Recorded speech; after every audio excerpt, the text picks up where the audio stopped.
This is a look at the genuine Arrowhead Brass SL14-AS Select a Length Frostproof Wall Hydrant Stem. As you can see here, for the 420 and 460 4 to 14 inch length stems. It also comes with the wrench here, the 2 set screws, and the cartridge. This right here is to cut the stem. So you would measure it out. Say you needed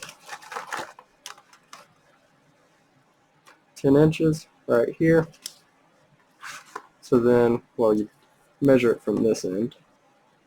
So you'd use this tool right here and cut this piece off. There's also a list of instructions here on the back of it.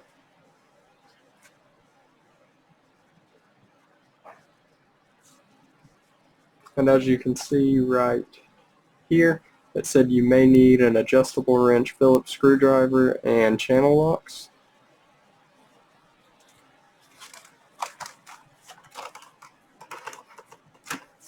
And once again, this is the genuine Arrowhead Brass SL14-AS Select a Length Frostproof Stem.